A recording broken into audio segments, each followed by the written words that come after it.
Once again, I'll introduce, having some technical difficulties. Once again, we'll introduce Mayor Hogsett.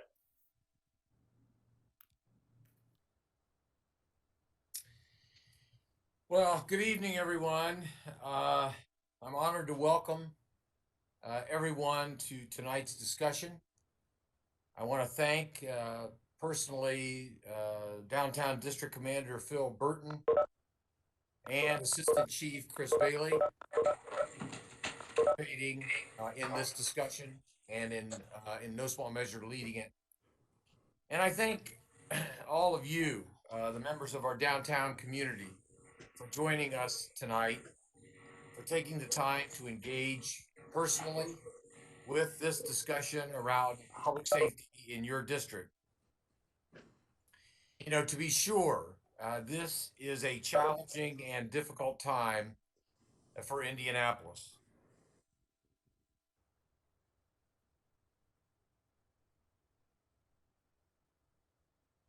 Collaborate, and if we communicate. Tonight, you'll have the opportunity to ask questions, share your experiences, propose ideas for possible reforms.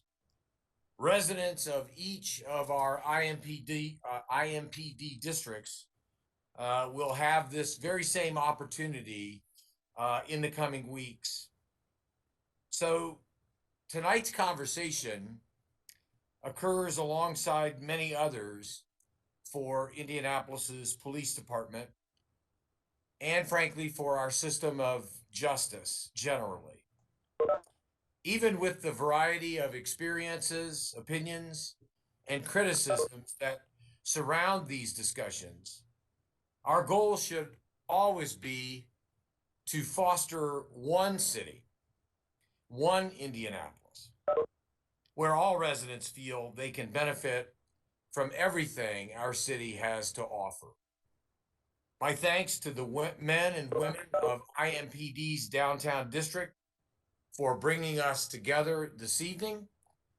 My thanks also to every member of our community who is tuning in and who cares about the future of our great city, the city we call home, Indianapolis.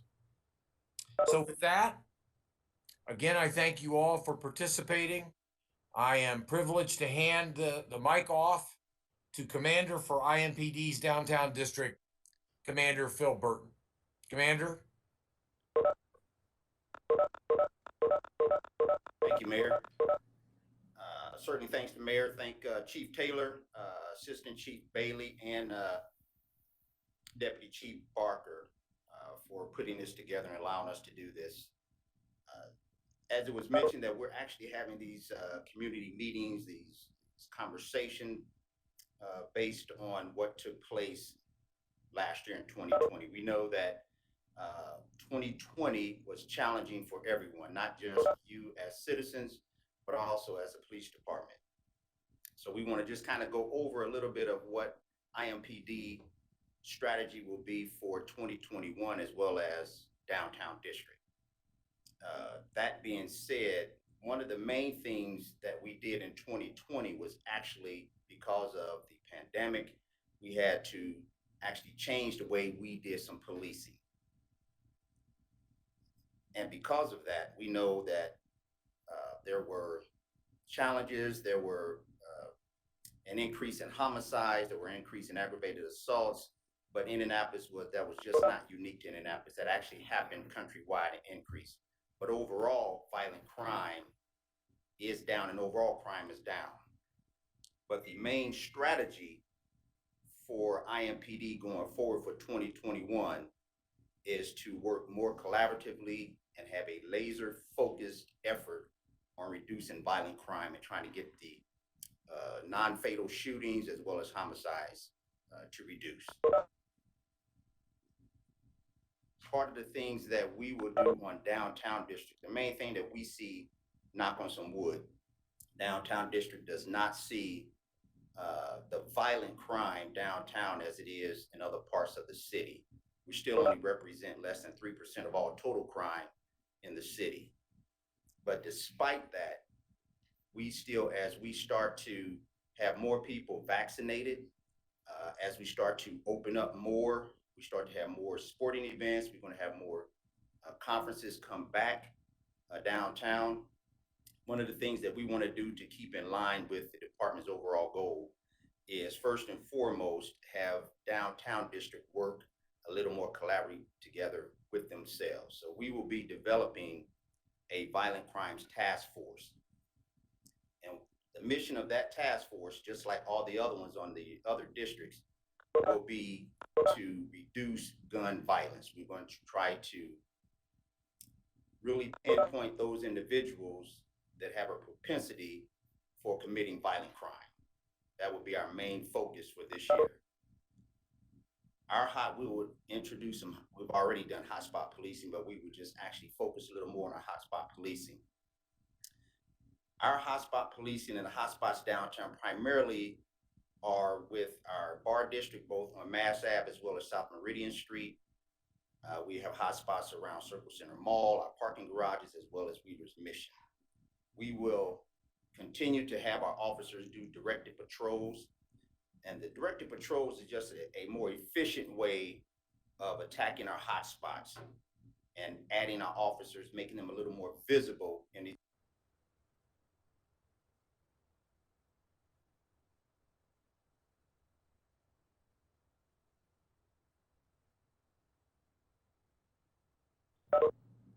with our directed patrols. We're not looking for just constant enforcement. We're all actually having our officers engage the community, get out of their cars when they can, speak to business owners, business managers, hotel representatives, to try to see if in fact they can get a handle on crimes from the front end. And with that, then they'll put a plan together and go out and attack these hotspots. The violent crimes task force downtown will be made up of my narcotics unit, the bike unit, our strategic intelligence officer, and our community relations officer. They will work in a collaborative effort to make sure that they do a lot of investigating, tracking, arresting, and then assisting the prosecutor with having a good tight case so that we can actually hopefully get these individuals arrested and stay in jail for the crimes that they've committed. I just would like to go over a few other successes that we actually had in 2020. We realized that it was actually limited because of the pandemic, and that, like I said, caused us to reshuffle and redo how we normally would do proactive policing. But even with that, we still had our bike unit doing directed patrols on the bike and around business and residential communities. They were actually monitoring and assisting with protests. While the businesses were shuttered during the pandemic, they made those daily checks to try to ensure the safety of not only those that were still able to come downtown to work. From a community relations standpoint, we know that a lot of the businesses were temporarily closed, if not some permanently closed. So we continue to meet with those business owners, the neighborhood organizations, and we couldn't do what we do downtown without everyone that's probably on this call today. I mean, the downtown residents and the business owners have been absolutely wonderful to our success. So one of the things that we continue to say is that if you do see something, say something. Certainly, by all means, if there is a crime in progress, to call 911. If it is not, you can call the non-emergency number. Obviously, if there's something that you want to just make us aware of, you can actually call the district office and you'll have a return phone call, or you can send an email to Officer Kim Evans, a community relations officer. Some of the other things that we actually did, we actually really got partnered up with B-Link, the camera system. It goes straight into our IAC, where we actually are able to monitor and use that footage. We actually deployed, with downtown Indy, we worked and deployed IMPD cadets in downtown as safety ambassadors. All these things created a more safe environment for those that live, work, and visit downtown district, which is the most important thing. So that is essentially what we are doing from a crime standpoint going forward for 2021. Again, we will, as a whole department, will be doing some different divisions and bureaus. We'll do that as well with the different units downtown to make sure that they're working a little bit closer together, particularly as we focus in on our homeless, which is one of our other biggest issues downtown, if not the biggest issue, is dealing with the homeless population and all the needs that come with them. It's not just arresting the homeless. We've had several meetings with the city county council, most recently one with the president, one with the prosecutor and the judges, to just talk about exactly what we can do to actually minimize the effects of what we're seeing downtown with respect to the homeless. That being said, we will continue to do that. We'll try to get them the wraparound services that they require so that we can hopefully minimize what we're seeing downtown, particularly as we get ready to come forward and open up to when March Madness is going to be here as a most recent event that is coming up, and then all the other sporting events and conferences that will probably be coming this year as well. The only other accomplishment that I want to mention was actually made by our narcotics unit. They did, despite not being able to proactively police as they normally would prior to the pandemic setting in. We didn't want to continue to do that. Fear of not having some mass exposure and then losing a lot of officers all at one time, but they were still able to serve and protect and go after some of those individuals that were known to be coming downtown, dealing and preying on the homeless individuals downtown. They made several arrests, several gun arrests, took several guns off the street, which was extremely helpful, and made significant arrests on drug dealers. So we're definitely proud of the narcotics unit for doing that, but they did that in concert with the other shifts as well. So it's a very collaborative effort on the downtown district as a whole, and I'm very proud of that. The other significant accomplishment that I will mention is we did have, prior to the pandemic, we had individuals, mainly juveniles, coming down on the canal. We would normally see that on Saturday, but they would come down and really would wreak havoc, from everything from drugs to noise, loud music. So we partnered with DMD through their help. We were able to provide some additional presence of officers through overnight from dusk to dawn on the canal, and that made significant progress.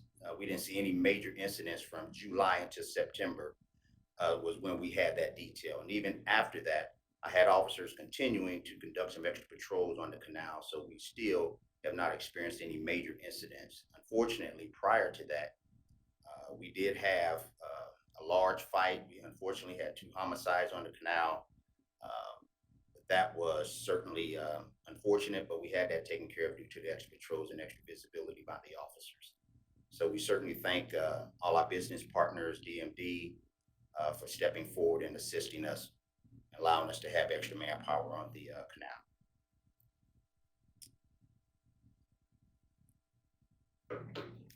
I am ready. So first question is, what can we do if we see someone experiencing homelessness? Is there someone we can call? What's the best resource for residents?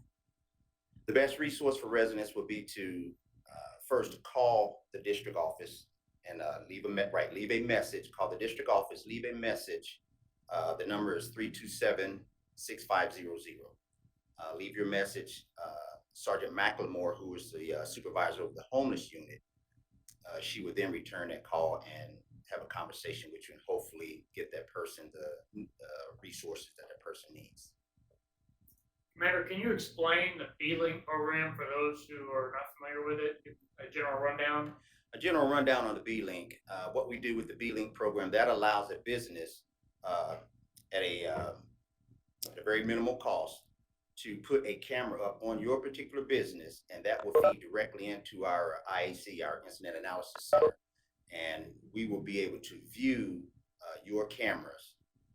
We will actually have a tech come out and will walk you through the process. They will even tell you the exact type of camera to purchase. And it's a very good tool, and it really helps us do our job downtown. So even though we're the smallest district, we have more officers downtown, and we have a very robust surveillance system downtown that we're able to use, and you joining B-Link just adds to that.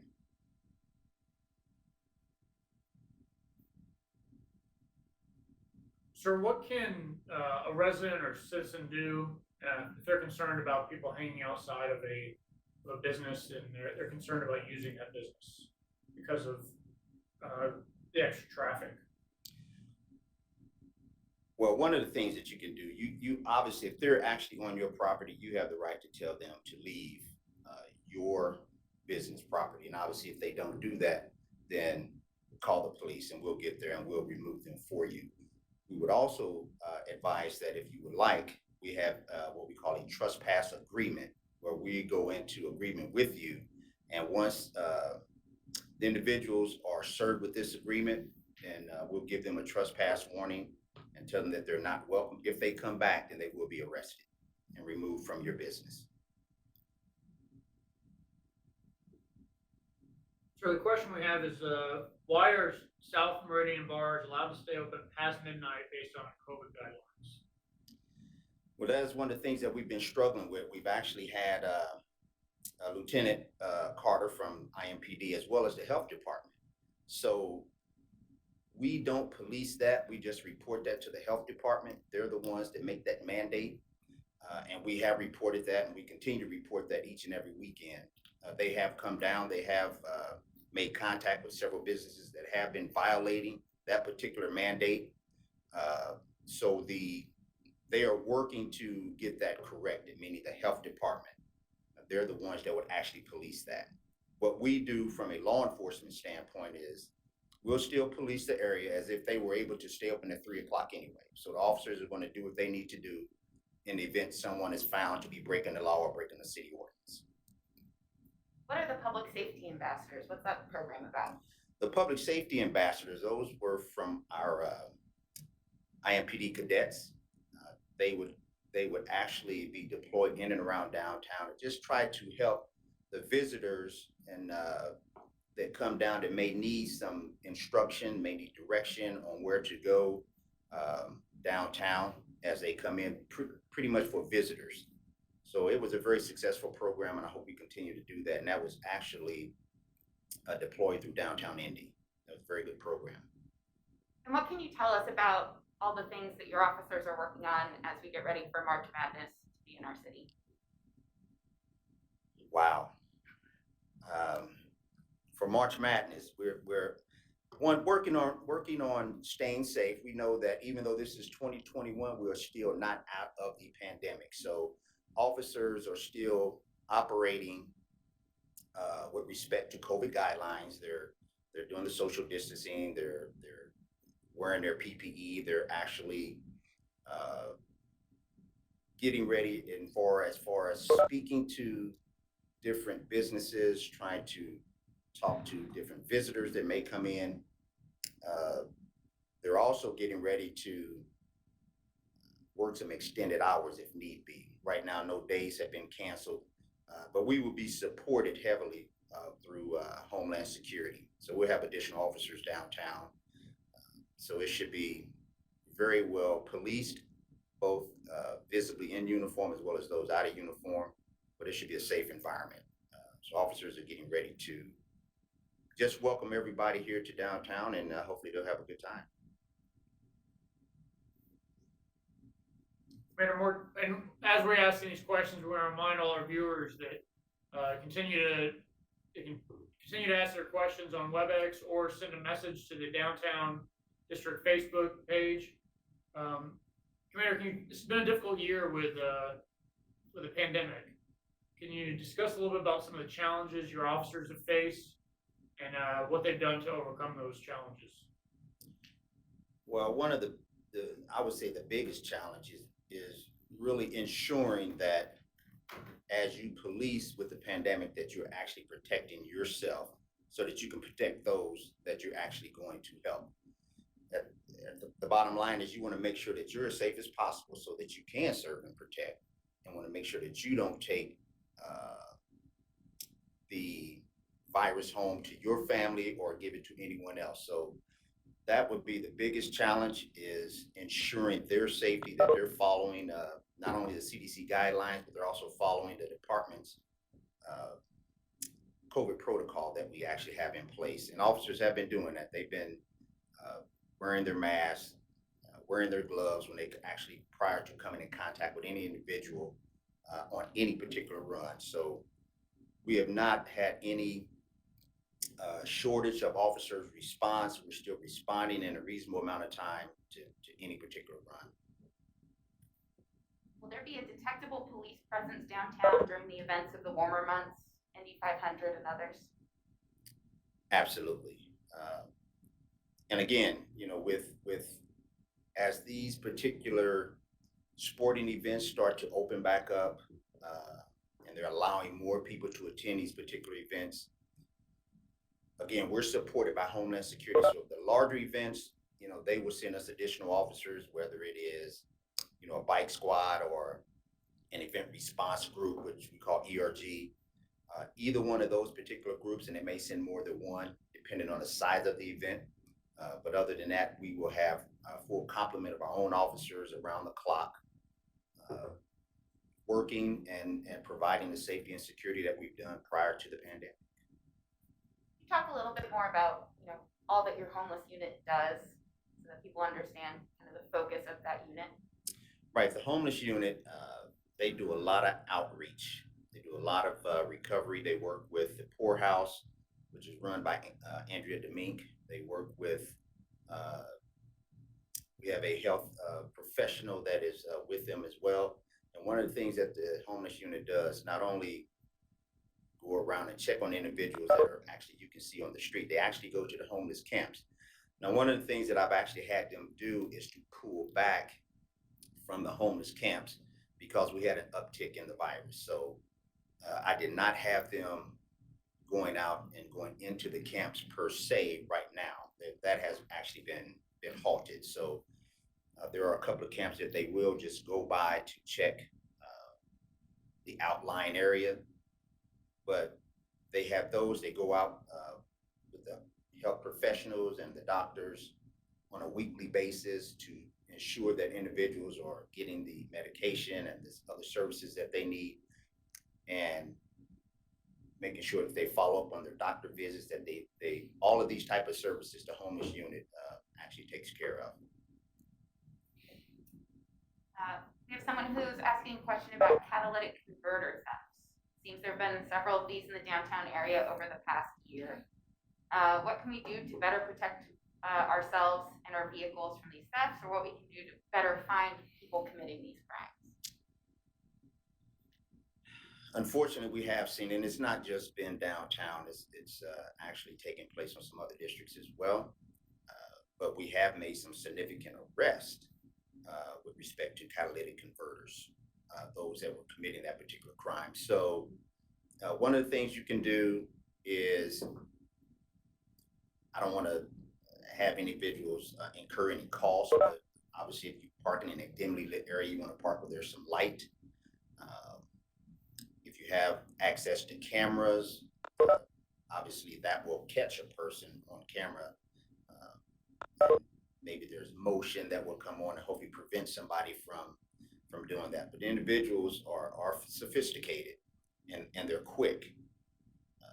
So if in fact you do see any of that type of suspicious people around that you may think should not be in your particular area, by all means, give us a call and let us come out and check the person out.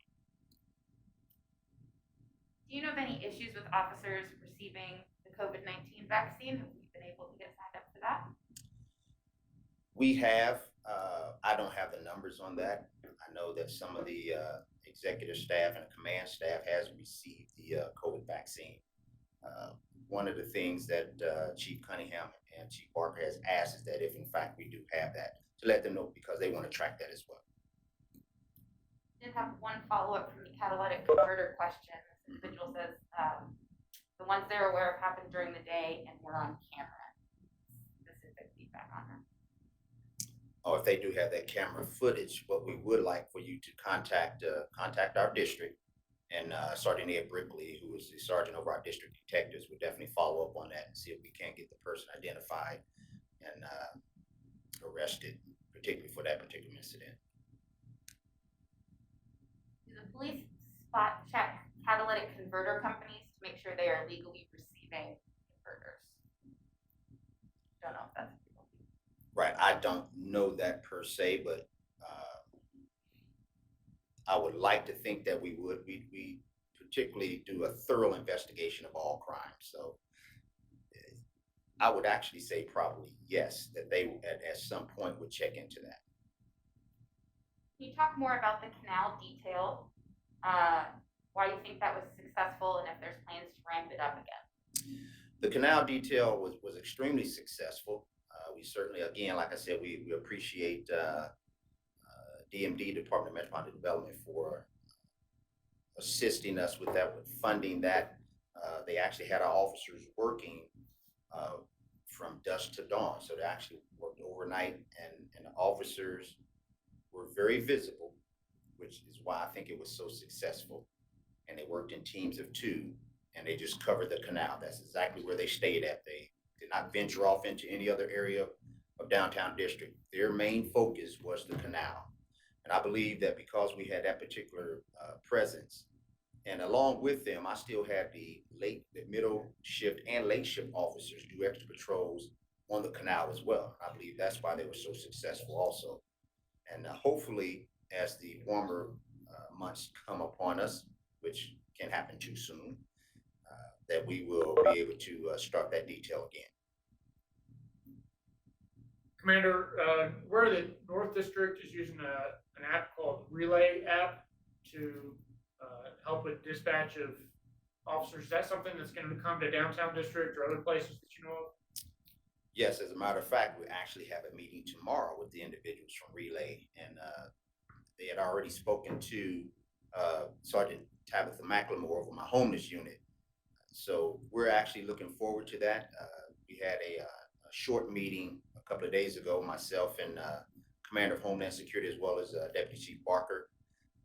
So we will have a demo shown to us tomorrow, and we believe that I'm very excited about it. From what we heard in the meeting earlier, it seems like it is really, really good tool, and it'll go a long way in allowing the citizens to communicate directly to officers and then get their feedback.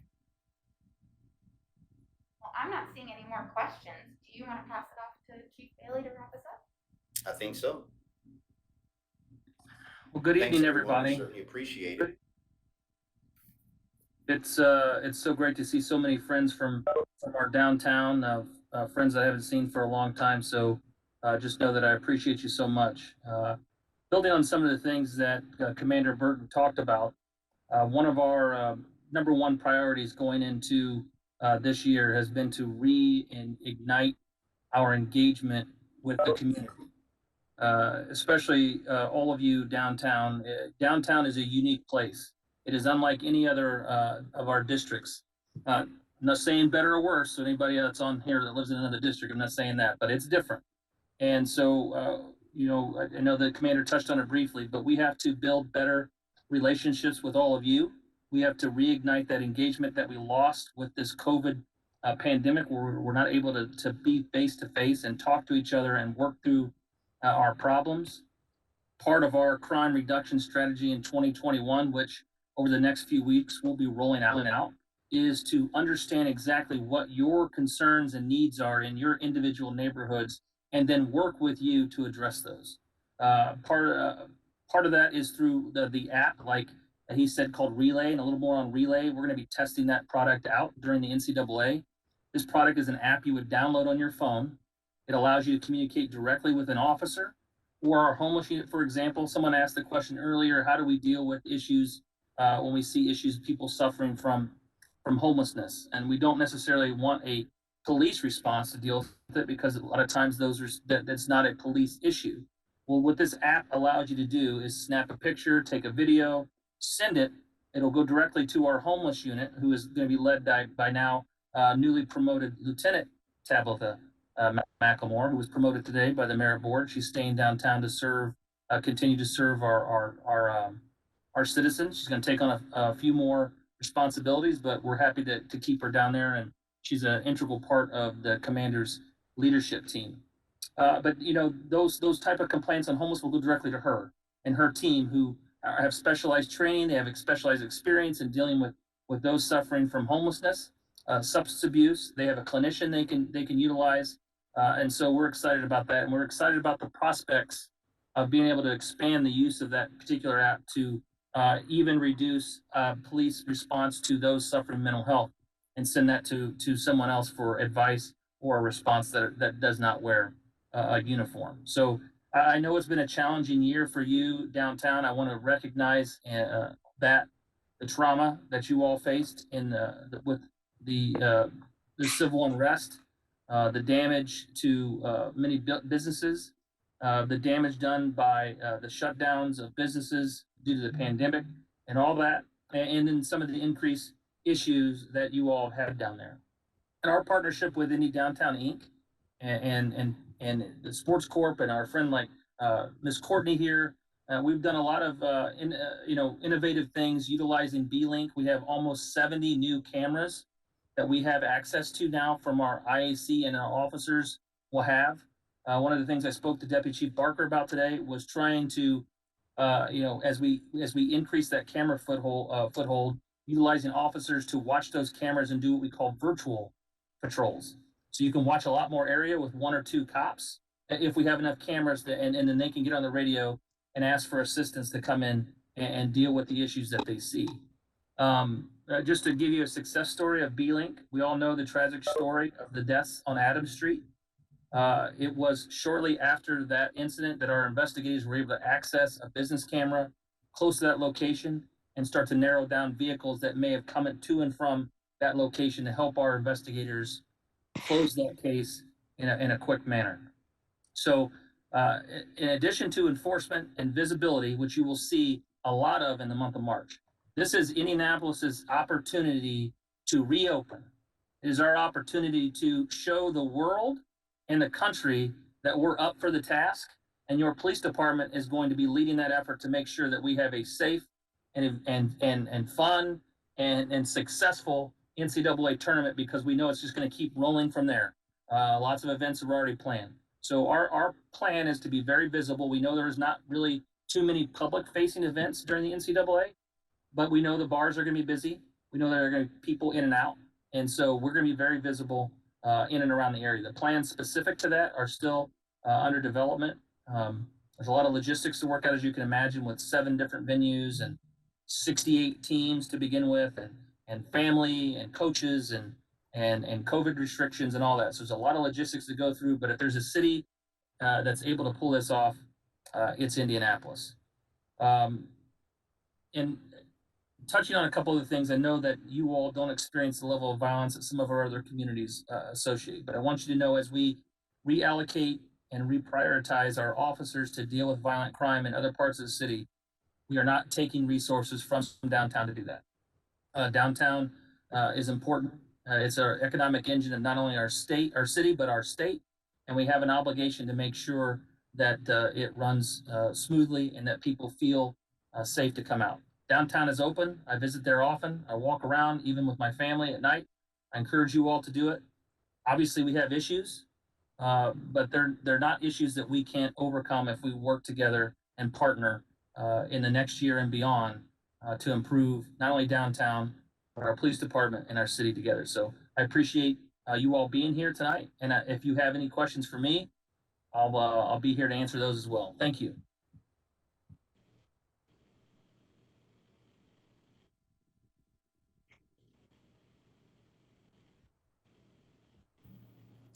If Chief Bailey, thank you, sir. If no one else has any other questions, we certainly appreciate you taking your time out this evening to jump on this call with us and ask your questions. We certainly appreciate that. Should you have any additional questions, please feel free to reach out to us. We're here for you, and we can't do what we do without you, and we certainly appreciate all your support. Thank you.